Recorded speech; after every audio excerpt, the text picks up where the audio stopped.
Whenever you have that hankering for delicious corned beef and cabbage, this will be your go-to, corned beef meatballs.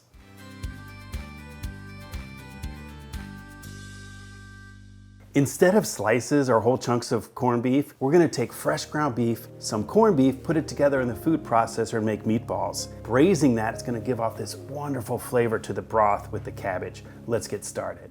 Okay, we're starting with beef that's already been corned. So it's been put in a brine, and you'll see it in the meat department labeled as corned beef.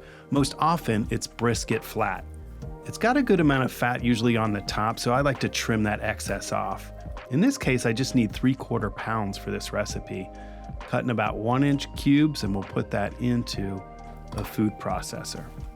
Now we'll put the food processor on pulse. We'll just pulse this just until we get a coarse consistency. I'm looking for it to really replicate ground beef. Maybe a little more. Now it's coarse, just a little more pulse, and it's just where I want it. We'll also put ground beef in the mixture, so we end up with 3/4 pounds each, corned beef and fresh ground beef. Just 2 more ingredients. 1/4 cup panko style breadcrumbs and just a 1/2 teaspoon of black pepper. We'll mix these ingredients lightly. Notice how I just lift up the meat and gradually get the ingredients incorporated, not smushing the meat between my fingers. Portioning this into about 12 meatballs is what I'm looking for. So in this case, a 1/4 cup is perfect as a measuring device. Just press it lightly into a 1/4 cup, measure them out, and then I'll form those each into balls. So go ahead and repeat that process until you have them all laid out on a sheet tray with parchment on it.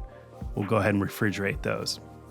Okay, so before we start cooking, let's go ahead and get some other ingredients ready. I need a 1/2 head of cabbage. I like to quarter it, remove the core from it, and then we're gonna slice this super thin to get our cabbage ready to be braised. We'll hold that aside for just a sec. We'll take 1 small onion and get that sliced. You'll see I like to halve it, peel it, and then slice it super thin. The reason I'm doing slices for this is so it kind of replicates the same shape as that cabbage. And we'll get that put aside and get our garlic started. In this case, just 2 cloves, get the skin smashed off, and then we'll get that minced. Really just looking for a small chop or a mince on the garlic, just so it incorporates its flavor nice and evenly throughout this dish. And 1 more ingredient before we get to the pan. Let's peel 2 carrots.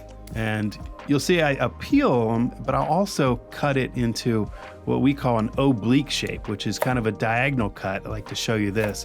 So first cut off the ends, but then on each, you notice how I've got the knife at an angle, and then I'll rotate the carrots slightly, just a 1/2 turn, and then cut.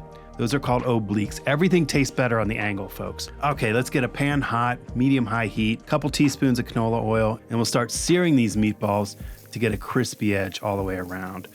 So set them in the oil uniformly. We're probably gonna do this in batches, 1/2 at a time, so that there's room for these to get a good sear. Give it time to develop that crust on at least a couple sides. So if it's pulling and tugging, it means it's not quite ready. Make sure it releases easily before you rotate slightly and get a little bit of a crust on another side. Pull those out and we'll start building some flavor. So we'll start with some onions and the garlic, and we'll work that around a bit so we can get those little nuggets from the bottom of the pan worked into the dish. Go ahead and toss the caraway seeds in. Give those a moment to toss around in the pan too. The idea is we kind of want to toast those and bring out the aromatic. Perfect. Now we'll put the cabbage on top of that. Work that around with the onions, the garlic, and the flavor just a little bit. Go ahead and put our beef broth in. This is really going to pull all that flavor together. The carrots go in, and this will just get a little bit of salt and a little bit of pepper. We'll stir that around nicely, get those incorporated before we nestle these meatballs nice and uniformly into this cabbage mixture.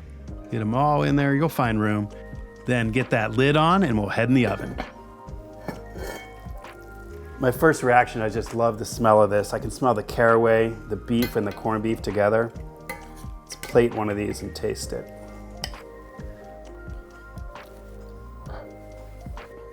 The flavors are perfect. It hints of that corned beef, cabbage, and caraway. Because the broth takes on so much of that flavor, that's where it's at. So good. This is going to become your new tradition for St. Patty's, but you're going to have the hankering for it year round. Make sure you press like and subscribe, and we'll see you next time in the Test Kitchen.